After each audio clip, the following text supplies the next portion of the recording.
Welcome to the Girl Means Business podcast. I'm your host, Kendra Swalls.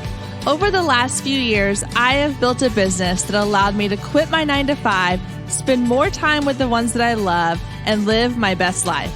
Now, I'm sharing everything I learned along the way with you.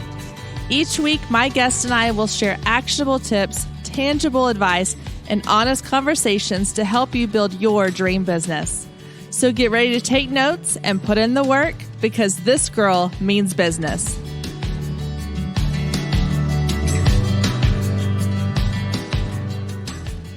Hey guys, welcome to episode 9 of the Girl Means Business podcast. We are coming off of a nice, relaxing Memorial Day weekend where we had the best time just spending time with our family and our friends.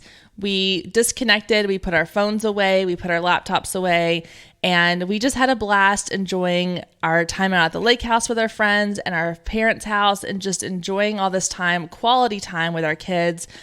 And it reminded me just how important it is to remember why you're doing what you're doing. I think it's so easy to get caught up in the hustle and the bustle of your job, your career, your business, day-to-day life, that we forget that we're doing all of this so that we can enjoy our life. We can enjoy time with our family and our friends. And if all you're doing is working nonstop and you're not enjoying the little moments in life, then what's the point?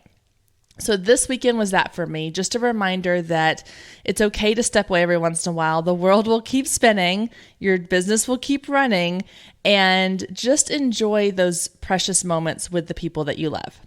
I hope you all had a wonderful, relaxing weekend as well. And if you didn't get a chance to step away, really make a point in the next couple of weeks to spend a day or a weekend and just disconnect and focus on the things that are the most important to you. All right, guys, let's jump into today's episode. We are chatting with Angela Herem, who is a brand expert. She helps small businesses and companies create a brand for their business that helps get them noticed. So we're going to be talking about what exactly it means to create a brand that goes beyond just a logo, beyond a website, beyond the colors this color scheme you create. A brand is so much more than that, and we're going to dive into that today. We're also going to look at your websites and talk about what a website needs to have or not have in order to draw in an audience, because the average viewer makes a decision on whether to stay or leave your website in less than 7 seconds. So you need a website that is pretty, but also practical. So we're going to dive into all those things today about branding and websites and online presence with Angela. So let's go ahead and jump into our interview. Here we go. Okay, Angela Herem, how are you? Welcome to the Girl Means Business podcast. Good. Thanks for having me. Well, I'm so excited you're here. I can't wait to chat with you today and talk all about building a brand. So tell us a little bit about your story. How did you get into what you're doing now? Did you have a career before this? Sort of what led you to where you are in your business today? Yeah. So I got started at, let's take it back a few years. Back in 2013, I lived in Oregon and I moved to California, and I started my entrepreneur journey at that time. And that was from a move from my husband's business. So at that time I decided, do I want to travel to LA, which is a couple hours, and work? So I'd be on the road, 2-3 hours a day, or do I want to stay home and start a business? I chose that route. So I did virtual assisting for about a year. And some of my clients were website design. And also, when I started the website or the virtual assisting business, I had my first step was doing a website, which I love doing. So, and then on the side, you might be one of the few people who actually enjoy websites. I could just say that websites are not my favorite. That was like the first step for me. It was like, oh, I'm just going to go get the website done first because that's what I love to do. But I didn't realize that was my passion, Yeah. So then I met one of my mentors about a year ago, and he was looking over my website and he said, okay, is this something that you love to do? And I thought about it and I thought, no, this isn't my passion. What is your passion? Well, design. So he said, go for it. So I closed down my virtual assistant business and went full time to website design. And that's what I do today. That's awesome. I had a similar situation where within my photography business, I was kind of doing everything. And then I had a mentor sort of tell me, like, you really have a passion. I can see it in your images for Right? photographing women. And I think sometimes we need somebody else that's kind of an objective opinion to point out something that when you look back goes, well, yeah, that seems pretty obvious. How did I miss that? Sometimes you Exactly. need that person to point you in the right direction. Right. And that's exactly how I got started. So, Yeah. Well, that's awesome. That's so exciting. I love hearing about how people find their passion and find what they're really excited about. Because I think that's one of the greatest things about this whole idea of entrepreneurship is that you get to do something that you truly love. And right. I know recently some friends and I were talking about, like, if we were to win the lottery, what would we do? And of course, they were all like, oh, I'd quit my job. And I'm like, I don't think I'd quit my job because I love my job. And how many Right. people can really say that? So that's awesome. So web design, do you have a particular like web platform that you work within, or do you work within multiple platforms? For me, I chose WordPress. That's what I know really well, so I stick with it. I've gone into some others that and I just keep coming back to WordPress. So with all my clients, I stick with that. I do most of my design work through Photoshop, and then I transfer it over. So those are the two programs that I use. Okay, so I know for me, I've used WordPress as well. When I Mm-hmm. was first starting out with my photography business and I was looking to create a website, that originally I started with like a blogger, or what was it, Blogspot or blog, Right. one of those sites. And then when I decided, okay, I need a big girl website, I went with WordPress and I love it. And I have never gone with anything else. So I know that a lot of other business owners have gone with other things, like there's was it Shopify for the storefronts, and there's Right. Squarespace, things like that. Squarespace. There's always like the free ones like Wix and stuff. So do you have, I know you say you work primarily within WordPress. Do you think there's an advantage to, because I've heard there are some like advantages to WordPress over other things. Do you find that there's advantages to certain platforms over others? So if someone's starting on a business and thinking, well, I need a website, should WordPress be the place that they go? Or do you think that there's something, an advantage to doing other ones? When you're first starting out, I think it's okay to go with Squarespace or one of the other ones, and just make sure you have a good design. And but when I do the WordPress designs, I do it on the Divi theme, which anyone starting out can use that theme, and it's a drag and drop builder. And the reason I use it is so when my clients take over their websites, they know exactly what they're doing. So I'll send a video of the things that they'll need to know. Switching out photos or their offers. Offers will often change, so I'll change out the videos for that, and they can do it themselves. And I haven't had anybody ever come back saying I don't know what to do. So it's been a great platform for anyone starting out. Yeah, I love WordPress. I don't know if it's just because I started with that and I never switched to anything else, but I just love the flexibility. And I mean, I can do so much within it. Right. What about, and this is diving a little bit deep, I'm curious for my own personal benefit. I've heard SEO on WordPress is really good. Like I use the Yoast plugin, which I absolutely love. Do you find that WordPress is really good for SEO, or do we need to do anything additional to kind of help get our names out there? Because I know a lot of the entrepreneurs I talk to, of course, a lot of them are like, well, what's SEO? And that's the first question. The next question is, how do I get my site listed? Like, how do I get it out there so that people are seeing it? And I know for me personally, it's been through using my WordPress site and using like the Yoast plugin. Is there any benefit you see to that, or is it just kind of an overall encompassing feature? Yeah, I do see a benefit to that, and I do put a plugin on all the websites that I do. For beginners, I think it's an excellent route, because if you use the Yoast plugin or the all-in-one plugin, it will show you exactly what you're doing wrong.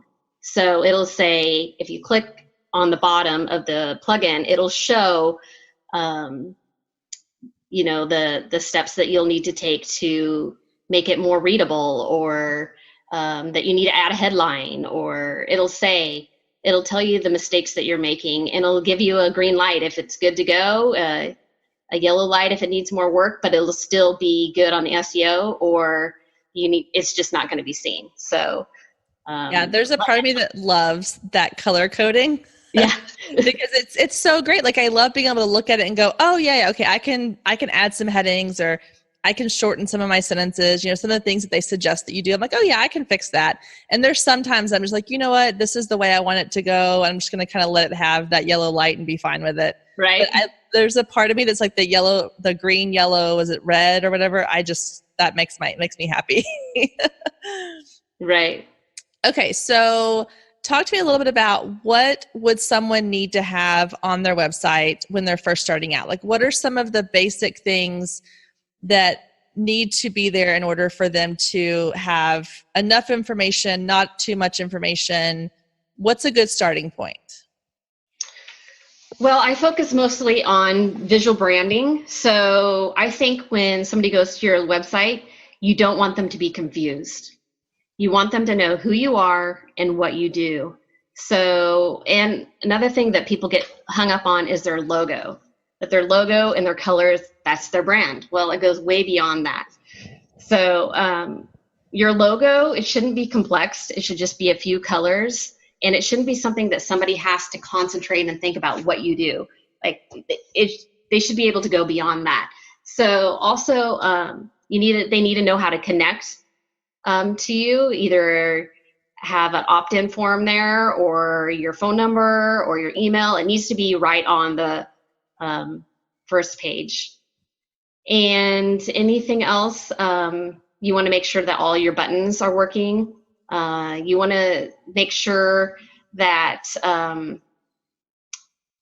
I think when you're first starting out, that you don't want to spend $1,000 or thousands of dollars on that visual branding, but you don't want to do it yourself, because then it'll just look like you did it yourself. Right. Yeah. And I don't think that helps your visual branding. There are some free resource, or not free, but less costly places that you could go to get like webs or logos done for, like, through crowdsourcing, like 99 Design. So you just want to make sure that your artwork and your visual appearance of your brand doesn't look like it's in the 80s or you did it yourself. So those are a few things that you can do to make sure that your visual branding is up to par. Okay, so let's talk about like the visual branding aspect, because you said it's more than just your logo and your colors. And I know that when I was first starting out, like, the first thing I thought was, I need a logo. So I went onto Etsy, I bought like a cheesy template logo, put my stuff in there. Obviously over time I've revised it and finally found, one that works for me. And then I never even thought about colors and fonts and all those things. To me, my brand was my logo and my website. So talk to me a little bit about what exactly goes into a brand. Like, if it's not just your logos and colors, what else does it involve? So visual branding is everything that your potential client sees to make a first impression of you and your brand. So it would be like the posts that you post on social media. It'd be the reviews that you get from your clients, your graphics, your logos. It all goes together as one. Who you are in person when you go out somewhere. Are you the same person as you are online? So what tips would you give them for someone who is trying to figure out what their personal brand is? Because I know a lot of times, you start with one idea, right? And like I said, you might get your logo, you might get your website up, you might have an idea of how you want your social media to feed, or maybe you're just throwing, posts up there randomly. So how do you help your clients who come to you and say, I know I need to create a cohesive brand that all fits together? Where do I begin? Where you begin is, first you want to decide who your ideal client is going to be and what your message is to them. You got to have that clear, or you don't want to go out and create a visual brand for something that's just going to change months or a year later. You want to know exactly who, and that your offer is something that people want. And I'm going to pause with that because I think that's something that I very strongly believe in. And I talk about it, but I did a whole episode on here about finding your ideal client. And I've recently attended a conference where almost every speaker I went to talked about finding your ideal client. And I just think that it's so important. It's a step that a lot of people skip, is really understanding who you're talking to. Yes. And I think the point you made, which was, what is your message to them? I think that's something that it's easy for people to say, well, this is my ideal client. But I think the part about what's your message to them is really the missing key that a lot of people forget, because it's one thing to know who, it's another thing to know what am I saying to them. So Right. Can you explain a little bit more about, like, how do you come up with your message to them? Is that like a statement? Is that just your overall, the feel people get when they come to your site? What does that message look like? The message, when you start out, first, like I said, you want to find out who that client is. Like for me, I gear my message towards consultants and coaches. So when they come to my website, it needs to speak to them directly, not about me. A lot of people think when you create your website that it's going to be about you. I'm a website designer and this is what I do and this is how I do it. People don't care. They don't care. Right. They want to know what I'm going to do for them. I love that. I got to direct it towards their problems. I got to speak their problems. And so then they want to say, hey, she's the one I want to work with. So with my clients, I'll do the same way. What is your client? Once you decide who that person is, we got to find out what their problems are and speak that language on your website to draw them in. Yeah, I think that's great. I love that. I think I did recently within a Facebook group that I'm in, I did a website kind of review where I had people send me their websites and I gave them a couple of tips on, as a consumer, what I saw. And mostly it was about the layout, not so much the content, but am I able to navigate your website easily? Am I able to figure out how to find the information I need? And a lot of one of the things I said to them was, it's all about you. Like, a lot of them were photographers, because that's obviously the genre that I'm in. And almost every single about me section started off with, I've always loved photography. And my thought was, well, I sure hope so. Or, they'd say, like, I just love taking photos. I'm like, well, I would assume so, because that's what you're obviously doing and you're wanting me to pay you to do. Like, give me something else. Like, what makes me want to choose you? And so I love that you're talking about the idea that your website is for the client. It's not for promotion of you necessarily.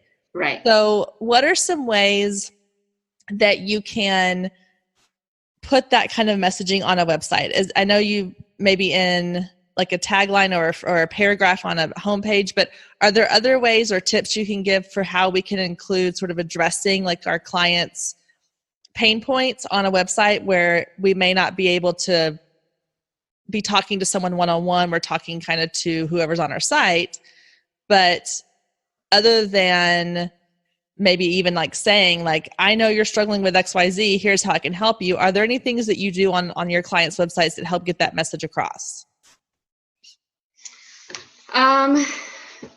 For me, it's a lot of searching out that, because it's going to be different. Well, I started with photographers. So when you go to my website, many of them are photographers. So my messaging has changed. So now for consultants and for consultants and coaches, they have the same message. So it's mostly have the same message depending on their ideal client. So I suggest starting out on your very first page above the fold, exactly who you are and how you solve that problem. So I would put on there, like, for me, I'm a website designer, but yet I put on there, that their impact and their money is how I'm going to solve their problem, is that they'll increase their impact and they'll increase their income by choosing to have me as their website designer. So you said you worked with a lot of photographers. So a lot of the people listening to this are probably photographers as well, since that's who I typically am around. Right. So I feel like, and maybe this is me personally, but let's say you're a family photographer. That's a pretty general genre to be in, because everybody at some point is probably going to get family photos done. So can you give me an example of maybe how a photographer could put something on that for homepage? Would they need to address a specific concern there? Or I'm just trying to think, like, narrow down to a concrete example. What would be some way that a family portrait photographer could address their clients' sort of needs in a way that says, hey, this website is for you. It's not me promoting to you. It's me helping you get what you need through me.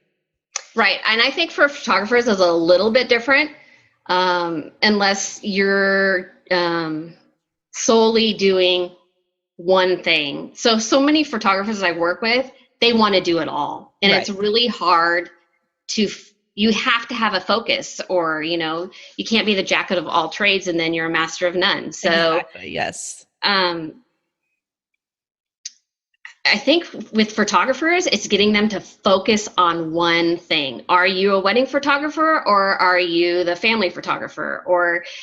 And then once you have that focus, then you put on your website, that's your main focus. You show that everything is towards your wedding photographer, and show how you're different from other wedding photographers. What do you do different?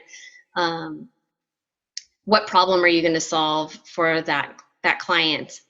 And I would have that on the first page, and some kind of opt-in. Most websites for photographers don't, but I think if you had like some 10 tips to hiring a wedding photographer or something like that, will draw more people in, because you just never see that for photographers. But I think it's key to drawing people in. And that's one of my biggest marketing tips I always tell people is, I think you need to be giving something to your clients, the people that come to you or come to your website before they even come to you to be hired. I think that that's one thing that can set someone's website apart or someone's business apart, is if I'm looking at 3 different wedding photographers and I go to their websites, and photographer 1 is, hey, look how great my photos are. Photographer 2 is, hey, look how wonderful I can make you look on your wedding day. And photographer 3 is like, hey, here, get your free 10 tips on how to plan a stress-free wedding. I'm probably going to go with the third photographer, because I'm like, oh, this person really wants to help me. They want to help make this process easier. Exactly. So I'm a huge believer in those opt-in, give them something, let them download a quick free guide of some kind, and then you've got their information. That's one of my favorite things to put out there. So, okay, let's move on. I mentioned this earlier, the About Me page. Everybody typically has an About Me page. How do you recommend structuring an About Me page? Is there any kind of tips you have for what you should have on there or what you should avoid putting on there? I know we don't want it to be too much about, self-focus on us, but you want to also talk a little bit about who you are, obviously. How do you do that? For me, I think that you can combine who you are into a story. Okay. Because everybody, they don't want to just hear, hey, I have 5 cats and I really love photography. And I mean, if you go to all of them, that's what they say. And nobody reads it, because nobody cares. Exactly. Unfortunately, nobody cares about you. They want to know what you can do for them. And I think if you have it in a story form, they're more likely to read it. And then you can fit into your story how what you're doing has can impact them in a way that they're going to want to hire you. So when you say a story, are you saying like a story about how you got into what you're doing? Exactly. Okay. Gotcha.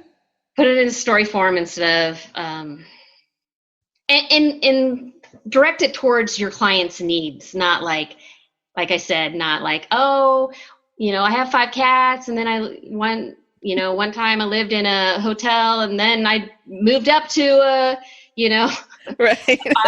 five bedroom house. And you just want to make sure that it's in a story format because people want to read the stories, and then build into your story of how you're just like your client, and how you can help them instead of just all about who you are. Right. I actually read recently, I say recently, it could have been in the past year, Building a Story Brand with, is it Donald Miller? Is that the guy's name? Have you ever heard of that one? Building a Story Brand?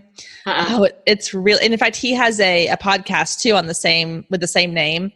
And it's all about the power of storytelling and how there's different components to building a story brand that helps you kind of draw people in. And one of the things they mentioned on there was that, and I'm not going to get this correct and I can look it up later, but it was something along the lines of our brains are constantly looking for like the next thing. So our brains are always saying like, what am I going to say in response to this? What am I going to do in response to this? But when you're listening to a story, it's one of the very few times that your brain is not thinking about what it wants to do next. It's just listening to the story. Right. And so I love the idea of incorporating stories. I've done it in like my social media captions and things, but I hadn't thought about it as far as the website goes, but it makes complete sense. And an example of how I saw this kind of in action, I was recently at a wedding venue here in the Dallas area for one of their open houses. And I was talking to a couple that came up to the table and we were just chatting. And in my wedding packages, I told them, I was like, you get your full investment back as a art credit. So you can purchase albums, wall art, all that kind of stuff. And they were saying, wow, that's really awesome. We love that you do that. And I said, well, when my husband and I got married, we got married in Florida on the beach. We had a photographer. We'd won free photography. So she flew down and came to our wedding. And she gave us a CD of our photos. And I said, we've moved 2 or 3 times. We've had 2 kids. We've done like crazy life things have happened. It's been almost 10 years since we got married. I could not tell you where that CD is right now. And even if I found it, none of our computers have CD drives anymore. And I said, I have maybe 3 or 4 of my wedding photos that I ever printed off and they're in like little 5x7, 4x6 frames. I don't have any art from my wedding. And I said, so because of that, I want all of my couples to have really beautiful heirloom products for their wedding day. And I'm telling them this story and it just came out, but they were like mesmerized by the story and they ended up booking with me. And right, exactly. Yeah, that's the moment where I was like, why have I not been doing this the whole time? Like it makes perfect sense. Stories have such a powerful resonance with people. So I love the idea of including that in your About Me section as well, because I'd never thought of that. Right. People connect to stories. Yeah. So, okay, let's say, is there anything else as far as websites that you feel like people need to have? We talked about like a good About Me section, a call to action, a way to contact you, let them know what it is, who you are and what you do. Is there anything else that you think people need to include or not include that you see a lot of that's maybe like, oh, let's get rid of that? Yeah, one thing I would see when I click on websites is there's way too much going on. Like you need to, more of the white space, the better. Like you should be able to, it should be clean and strategic in what you say. It shouldn't be all over the place. It should be the part that's about you to your client on your about page. Your front page should be exactly about who you are and what your offer is. So just cleaning it up to not having several different fonts. Pick 2 fonts, your header font and your all your paragraphs should all have their font instead of several different, and not several different colors.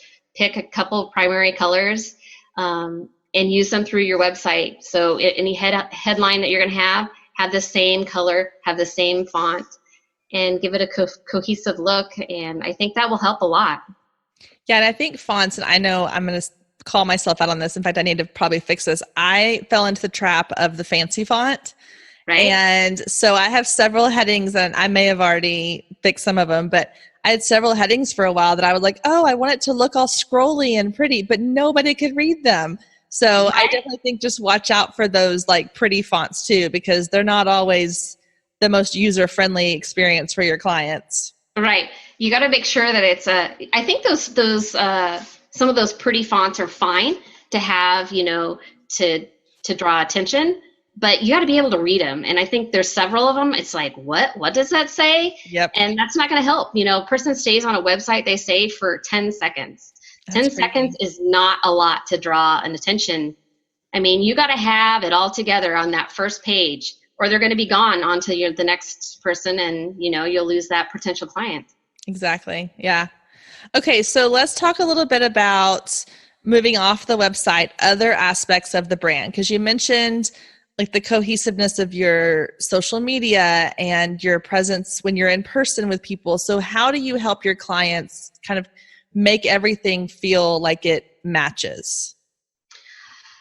For my clients, I make sure that their header for their personal page, their business page, and any other social media they have, that the pictures are all pretty much the same that you're using on your websites. So they know when they go from your social media and they click onto your website, it's the same person. They're not like, it needs to look the same.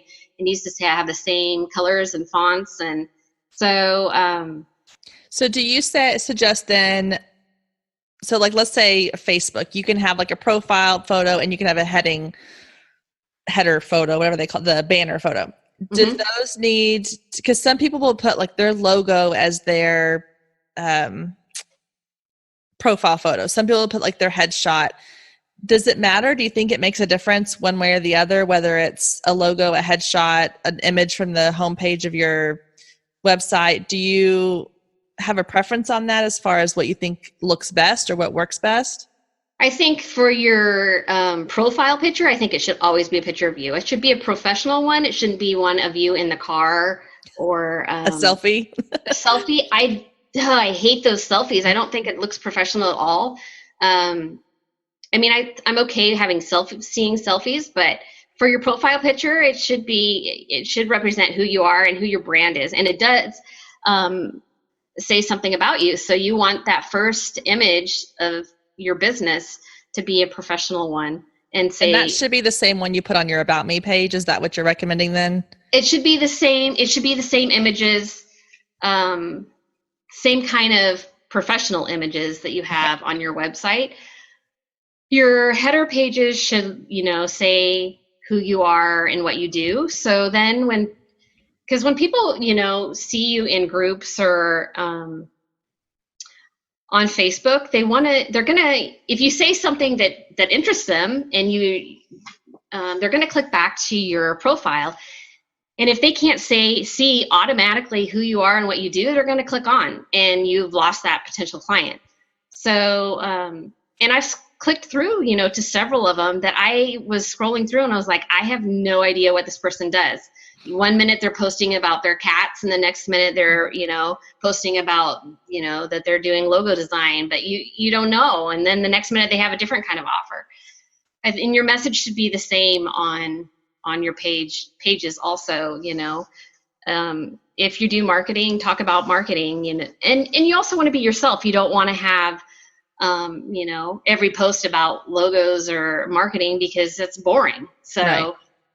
You want to mix it up. That's one of the things I did an interview with a social media manager as one of my first episodes on here. And we talked about, I love the idea of like the Instagram stories and Facebook stories, because that allows me to interject my personal things and the not so professional images while still keeping my news feed professional and on brand and that sort of portfolio style front.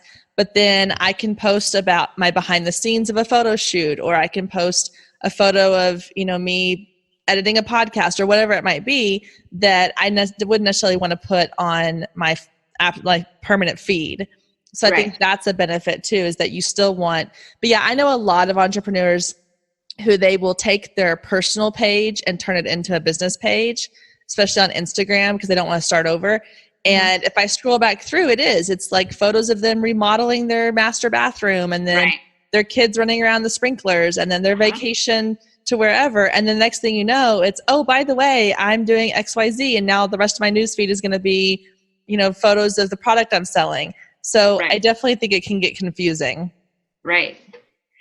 Yeah, you want to make sure that when your potential client lands on any of your social media pages, they know exactly who you are and what you offer.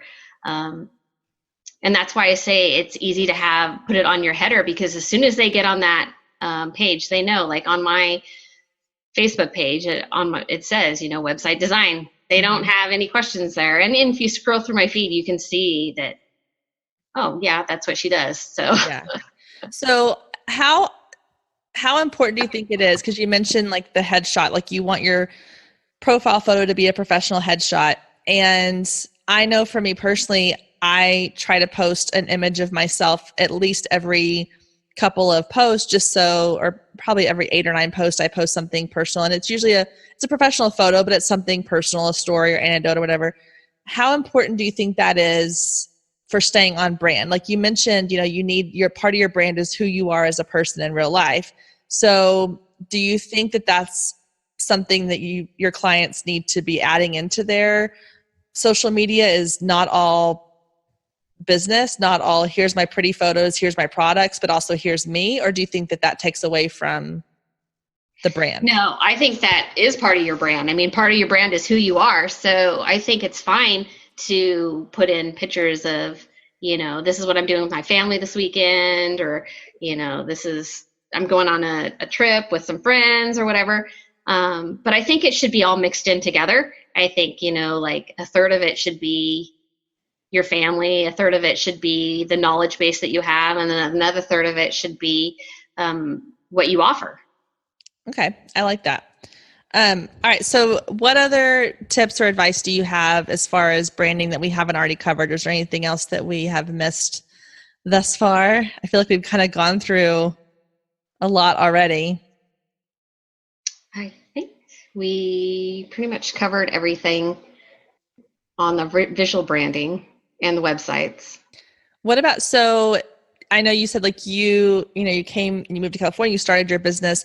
Is there any advice you have just in general, not necessarily just, branding or website design? What advice do you have for anyone who's starting a business or thinking about starting a business? Because I know we all kind of look back, hindsight, and think, oh, I wish I'd done this differently, or, oh, I wish I'd known this ahead of time. What's kind of your like number one go-to advice for business owners? My absolute number one is find something that you want to do from 3 to 5 years from now, and find somebody that's already doing it and have them mentor you. The easiest way to get where you want to go is have somebody else that's already doing it. And that made a huge difference in my business, because you're not just guessing. It's not a guessing game anymore. You have somebody say, nope, that's the wrong direction. You need to reroute. So you need a roadmap. Yeah, I think you need someone that can give you that roadmap. And I think that's so important. And I've talked about this with other business owners, the importance of education, because I think especially in the photography world, a lot of times people jump in, they think, oh, I need to buy the next fancy camera and the next lenses, or I need the fancy computer, or I need, this or that or whatever. And they don't put that money towards their education. And then they come 2 years in and they end up giving up because they're like, well, it's not working for me. I'm not getting clients. I'm not making money. Well, I feel like a lot of people are investing in the wrong thing. And so I love that you mentioned the mentor and just finding somebody or something that can help point you in the right direction, so you're not just floundering out there by yourself. Right. It's so easy to want to quit when you're playing a guessing game of like, this is what I want to do. I know this is what I want to do. And then you're just going out buying the wrong courses, or thought you got the right one, but if you have that mentor that's already been where you want to be, it's golden. Yeah. Well, I know for me, like the people I've mentored with or looked up to, they've talked me off the ledge multiple times, because there's been times again where I'm like, okay, I can't do this scene, where I'm ready to just throw in the towel, call it quits. And just knowing that someone who is further down the road can look at me and say, I've been there. I have felt that exact same way. Exactly. And I pushed through, and look what happened. And so that's, aside from just pointing you in the right direction, having someone that can talk you off the ledge, calm you down, be like, look, it's going to be fine. You just need to do X, Y, Z. There's no amount of money can match the value in that. Right. Yep. That's my number one message. If you're starting a business, find somebody that's already doing it. Yep. So. Well, thank you so much. This has been so awesome. I love learning about all kinds of things. And there's some things, we talked about that I didn't even think about, like with the story part of the About Me. I'm going to go change my About Me section here pretty soon because you got me inspired. So tell people, how can they find you or follow you on social media? What's your tags? And of course, I'll link all of that in the show notes too. But give us a little bit about how people can find you. Okay, so my website is Angela Herem, last name HEREM.com. And on social media, all social media, it's Angela Herem. Perfect. Okay, awesome. Well, thank you so much. This has been so fun. I appreciate you taking time out of your busy schedule to join us. Thank you. Thank you for having me. Oh my gosh. Thank you so much, Angela. That was so much good information. I think that there's a lot of things that it made me go back and look at my own websites and figure out what can I tweak? How can I change things to make them better? And that's one thing I want to make sure that we're always doing as well. Your website should not be something that is completely static. It needs to be evolving and changing and updating. Not only does it help you with your SEO, but it helps keep your content new and fresh, which allows your clients to feel like that you are up to date and you're on top of things. If you head to someone's website and they have not touched it or updated it, the information's out of date, the dates are wrong or whatever, you're going to start to wonder how professional they are and if they're even still in business. So make sure that you are taking these tips, that you are constantly updating your website and keeping it fresh and adding new images, content, anything you can to get people to stay on your site. So that was really good information. And thank you again so much, Angela, for taking the time out of your busy schedule to chat with us. All right, guys, let's get into this week's Listener Lounge question, which comes from Shelly. Hello there. I do have a question for you tonight. As I'm beginning to set up and be more consistent on Instagram, I'm wondering if you think it's necessary to have a business group on Facebook as well. I use Facebook more so for personal, a personal page, and wondering if I should do a group there. Trying to be intentional with my time and not spread myself too thin. Thanks, Kendra. Hey, Shelly, that's an awesome question. So I talked a little bit about Facebook groups in episode 6, and I definitely think that creating a Facebook group for your business is a really wonderful idea for several reasons. So one, Facebook has come out and said that they want to see more groups. They like the engagement that goes on within groups. And so by creating a group, you're kind of feeding into what Facebook wants you to do. The other thing that Facebook has said tentatively, if I can say that correctly, is that they are eventually going to allow you to advertise to the people within your group. So if you're looking for a way to create ads within a Facebook group, then having a Facebook group is going to be really beneficial for you in the long run. Now, I don't know when that's going to happen or if it's even 100% going to happen, but that's kind of the rumor that's been floating around the Facebook world. 2, I will say that if you're going to create a Facebook group, you need to make sure it has a very clear purpose. So I've seen a lot of these groups pop up that are things like, hey, I'm selling Rodan & Fields, join my Rodan & Fields group or whatever, blah, blah, blah. And the problem with that is the ones that I've been in at least have not been managed very well. I think that they are used more as a sales pitch as opposed to offering advice. And if you go back to my last episode where I talked about my number one marketing tip, and that is to always be giving something to your clients. So if you're creating a Facebook group that is going to be giving value and creating community for your clients or your potential clients, that could be a gold mine. If you are in there just every day saying, hey, buy this, here's the latest sale, I think your clients are going to drop off like flies. So you want to make sure your Facebook group gives them something of value. And the third thing I will say about creating a Facebook group is you want to really make sure before you jump into creating one that you're willing to spend the time to cultivate and create that community. And you're going to have to spend time in that group every single day in order to grow it and build it and become a group that people want to be a part of. So if you're willing to spend that time and invest your energy in that as one of your marketing strategies, I think it's a fabulous strategy to have. All right, Shelly, I hope that answered your question. I am planning to dive more into Facebook groups in a future episode, so keep an eye out for that. In the meantime, guys, thanks again so much for tuning in this week. I really appreciate it. Make sure that you leave me a review and make sure you have clicked that subscribe button so that you get notified every week when a new episode goes live. Y'all have a wonderful week, and I will see you next week, same time, same place. If you loved today's episode, don't forget to click the subscribe button so you never miss when a new episode goes live. Then head over to iTunes and leave a quick review to let other people know just how much you loved it. Thanks, ladies. See you next week.